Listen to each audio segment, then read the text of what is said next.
观众往往都是非常现实的。如果有这么一台机体，它除了尺寸巨大外一无是处，它大概会受到人们轻蔑的嘲讽。但若是它能同时掏出6把光束军刀，并用6门光束炮将敌人抽肚，这时候世人往往就会尊称一声力士。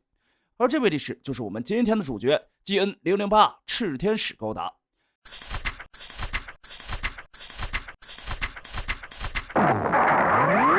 炽天使这个名字在语言上有传热者、燥热者的意思因此在翻译时才选择了代表热烈旺盛的炽。从各种意义上来说，用这个名字来命名这台高达都堪称是天作之合。毕竟在黑暗深邃冰冷的宇宙中，很少有什么东西会比一个能随手搓出大光球的67亿吨胖子更加炽热。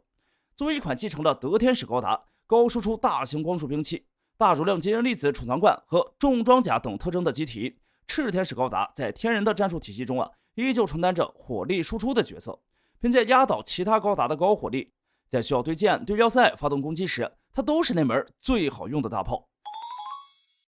对于炽天使这类崇尚重拳出击、一锤定音的重火力机体来说，武器之间的区别往往只是这个劲儿大，那个劲儿更大。但如果两个一起用的话，那劲儿会大到超乎你的想象。炽天使大体上还是遵循了这个逻辑，但得益于机体上的4门基因加农以及手中的基因火箭炮2，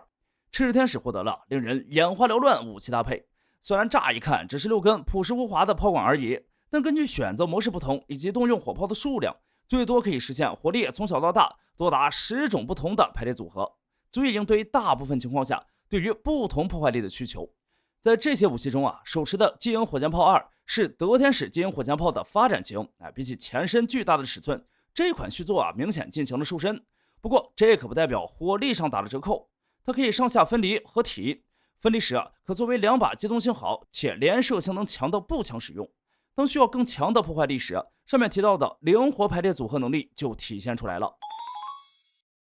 首先最简单的就是将2把步枪上下咬合，组合为双重火箭炮形态，这也是炽天使最常使用的形态。同时也可以选择将单管模式的基因火箭炮与一侧肩上的基因加农炮，此时变成了破坏加农炮以此类推，既然单节可以如此组合，为何不能把2把枪都对接上去呢？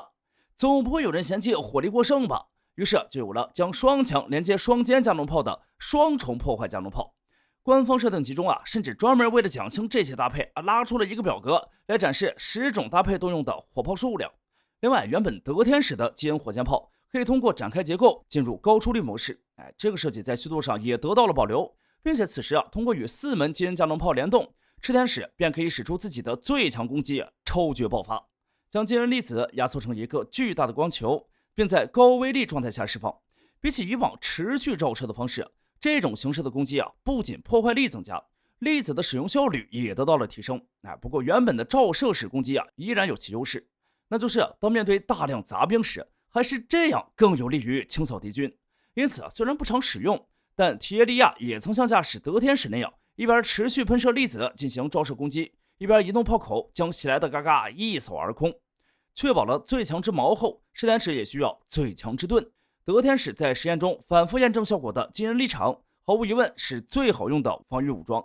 炽天使因为无法安装实体的防御装备，因此也依靠机体各处的发生装置，形成包裹全身的压缩粒子防御壁，对来自全方位的光束或实体兵器都拥有铁壁般的防御力。当背上的高达脸滑动变形后，进入爆发模式时，基因粒子的压缩率会提高，防御力将进一步提升。或许也是前作德天使有过来不及展开离场，因此蒙受损失的情况，所以炽天使还改良了发生装置，使平常展开变得更加迅速，几乎能瞬间产生。但是会被缠绕了基因粒子的实体兵器突破，这一弱点依然存在，在剧中曾被统御式的电热鞭贯穿。另外，刚才反复提到的基因加农，本质上也是德天使背包上同款装备的进化版。原本双炮管并联的搭载形式被取消，以更灵活小巧的形式搭载在机体的背包和大腿上。虽然尺寸有缩小但威力并没有缩水。不过或许是因为提耶利亚的本性是个莽夫，也可能是每位炮兵都有着一颗渴望近身肉搏的心，因此这些加农炮不只能用来炮击，在格斗战中也有大用。炽天使在开发过程中可能是接触到了某位超级木星人的天启。现在你已经有了一台重达67亿吨的高性能机体，为什么不给他多装上几把光束军刀，然后化身太空超速泥头车，把敌人都送去异世界呢？可能伊安大叔觉得这话有道理，于是，在希洛克转生异世界的多年之后啊，光束军刀六刀流出现在了宇宙之中。和其他老老实实安装隐藏机械臂的机体不同，赤天使选择了一个相当野路子的方案啊，直接把隐藏机械手安装在基恩加农炮的炮口中。从炮口伸出的机械臂中，相当于人类拇指的可动肢每只手有2根。根据展开时的方向，其中1根会保持折叠状态。同时，虽然炮管内部收纳了手腕零件，但由于粒子路径得以保持，因此也不会影响正常炮击。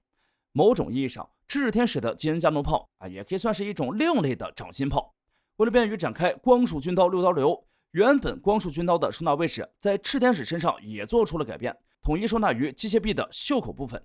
而赤天使的格斗战风格也相当符合火力过剩机体的风格从不讲究什么剑法，纯靠以多欺少这个简单的道理。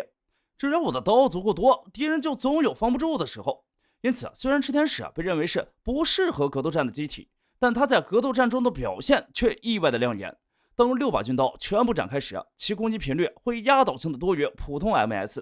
在剧中就曾单击击破了无法防住所有军刀攻击的加迪萨，表现相当让人印象深刻。而肩部2门基恩加农炮其实在此之上还有第3重功能，那便是充当隐藏起来的第2台高达的手臂。前作德天使内部包裹着纳德雷高达，这样2重身份的设计也被延续到了赤天使身上。只不过这次在2台机体的融合形式上，放弃了之前只能强制2选1的装甲包裹，而是将变形折叠后的另一台机体安装在赤天使背部，平常伪装成背包的形态。这种收纳形式也很容易让人联想到另一部作品《魔动王》，而这台机体便是 GN009 天使长高达。赤天使高达的太阳炉实际上也安装于2台机体的结合部，2台机体的驾驶舱也存在通道，分离时驾驶员的座椅可以进行移动，选择手动控制哪台机体，而另一台机体则通过远程遥控方式控制。当天使长高达变形时，原本背包模式下的高达脸中会升起真正的头部，2门基恩加农炮和2击基恩推进器喷口则分别展开变形成双臂和双腿。分离后的赤天使依靠各部位的大型基恩电容器运转，在短时间内也能进入红色有角3倍速的状态。与纳德雷高达不同的是它的展开不需要抛弃外部装甲，因此在战场上可以反复进行合体与分离，不必再因抛弃重火力而烦恼。而天使长高达灵活机动性高的特点，也可以很好的弥补赤天使机动性迟缓的弱点。在剧中二者经常利用这一特点进行协同作战，并且和纳德雷高达武装贫弱不同，天使长武装上其实相当丰富。首先是经典的审判立场，相比于纳德雷高达的版本，审判系统的有效范围得到了大幅扩展，甚至能覆盖作为最终决战地的拉格朗日2号州域一带。只不过使用它时必须与费陀保持连接，而天使长高达的主武器则是其勤劳的双手。由于这2条手臂是由基恩加农炮变形而来，那自然也可以反向变形回去，作为远程武器对敌人展开炮击。机械臂袖口收纳的2把光束军刀也可以用于近距离格斗战。最让人意外的是，它的双臂与实体基恩剑一样，可以穿过基恩立场。在剧中它就是通过将手臂穿过基恩立场，然后零距离发射加农炮，击破了被赤天使控制住的加莱佐。另外，天使长高达其实还有一把专用的基恩光束冲锋枪，在与赤天使合体时挂在于腿部。只是由于赤天使尽可能避免了直接战斗，因此这件武器并未被使用过。只是这些装备在实战中的表现同样比较微妙。赤天使高达最后还是借助刹那制造的空隙，由化为意识体的提耶利亚趁机夺回了费陀，并借此发动了审判立场，将变革者势力的机体全部逼入停止状态。之后，赤天使就被再生加农随手一枪送去领了便当，连原版太阳炉都被一并击毁这也是天人损失的第1个原版太阳炉。好在此时提耶利亚已经完全掌握了费陀，进入了数据飞升状态，机体怎么样其实也无所谓了。赤天使原版太阳炉的损失导致日后的辽天使没有原版太阳炉使用，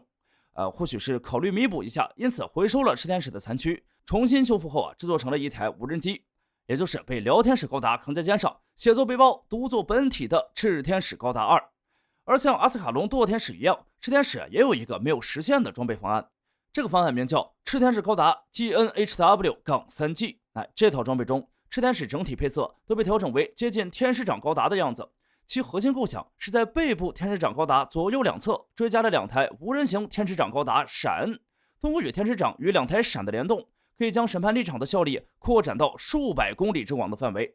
然而，在与吠陀失去连接的现状下，闪只不过是纯粹的死中。这不仅无济于事，还可能因为意图过于明显，导致池田史在夺回吠陀前就被击破。因此，最终采用的是致力于提升综合性能的第二方案，也就是 TV 版中最终决战时追加的重装备。为了适配该方案，池田史和天使长高达也进行了若干改装。比如腰部的基因粒子发生器被小型化，以免干涉到闪。天使长高达的双肩也追加了用于与闪对接的零件。由于两台闪也可以提供4只手臂，因此这种状态下，池田史最多可以展开10把光束军刀，并且两台闪都是无人操控。理论上，通过吠陀进行量子通信，其远程遥控的距离是无限制的。除了头部摄像机造型不同，以及以基因粒子储藏罐作为动力外，它在形状与性能上与天使长高达也几乎完全相同。在预想中池田史高达一击便可组成一个高达小队，对敌人进行局部的以多欺少。不过，制造这2台几乎需要与天之长高达同等成本的机体，让天人看了看自己的财政预算最后还是选择了更加经济实惠的方案。那么池田史2套装备你更喜欢哪一个呢？欢迎在评论区中留言讨论。那么本期视频内容就到这里，我们下期视频再见。